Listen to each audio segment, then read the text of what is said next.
Gara-gara penjualan motor listrik bersubsidi tahun 2023 hanya terrealisasi 5,7%. Kini, pemerintah tidak lagi muluk-muluk. Penjualan tahun ini hanya ditarget 50.000 unit dengan total nilai subsidi 350 miliar rupiah. Semula, target dipatok 600.000 unit. Namun lantaran penjualan 2023 lesu darah, pemerintah buru-buru merevisinya. Hingga 25 Juni 2024, penyaluran subsidi motor listrik mencapai 36.608 unit. Angka ini memang sudah melampaui penjualan tahun lalu, namun masih di bawah kuota subsidi. Direktur Komersil Polytron meyakini penjualan motor listrik di Indonesia hanyalah persoalan waktu dan sosialisasi. Menurut saya sih harapan kita pemerintah juga lebih aktif untuk mengedukasi konsumen ya, karena edukasi ini nggak bisa cuma dari pihak kita, ya harus didukung juga oleh pemerintah, dan juga karena butuhnya waktu itu kita juga mengharapkan program ini tetap berjalan gitu kan. Kalau yang saat ini kan baru yang disetujui kan baru untuk 2 tahun. Tahun ini adalah tahun terakhir.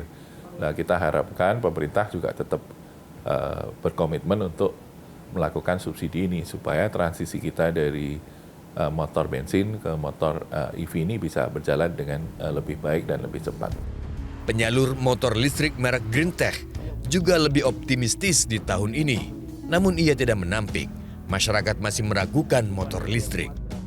Kalau untuk data motor subsidi yang kita jual di per bulan ini ya, dari bulan Januari sampai bulan April itu di 285 unit.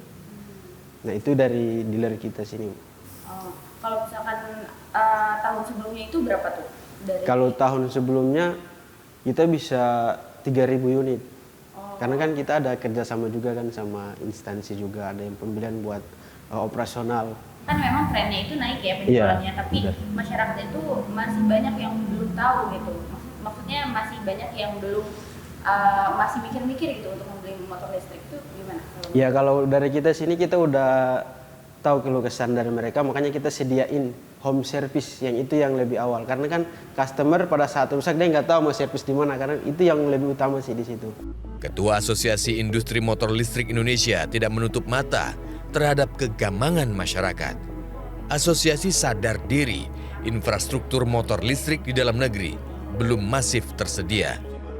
Jadi kalau menyangkut masalah infrastruktur, kegamangan masyarakat tadi mungkin masuk akal karena apa?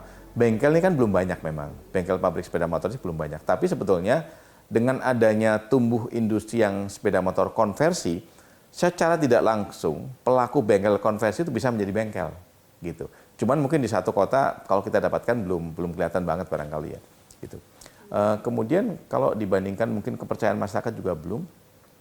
Ya mungkin karena infrastruktur tadi, fast charging tadi yang belum banyak ya didapatkan. Beda kalau dengan mobil. Mobil ini sekarang kalau kita dari Jakarta sampai dengan Bandung, atau Jakarta ke Cirebon, atau nanti nyambung Cirebon sampai dengan Semarang, hampir di semua rest area itu sudah ada fast charging. Ada 2, ada 3, ada 1. Minimal orang yang menggunakan mobil listrik sekarang tidak khawatir.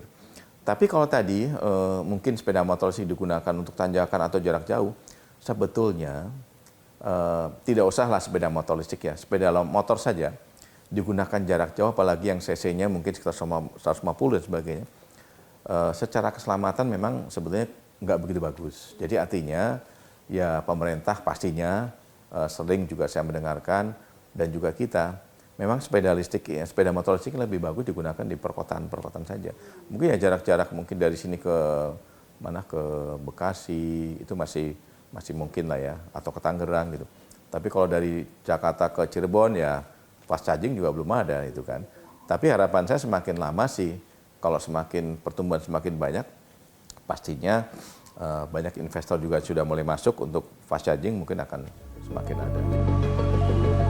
Transformasi kendaraan listrik bukan soal latah-latahan semata. Jangan sampai niat hati memburu peluang hilirisasi nikel, namun ujung-ujungnya malah dinikmati investor-investor asing.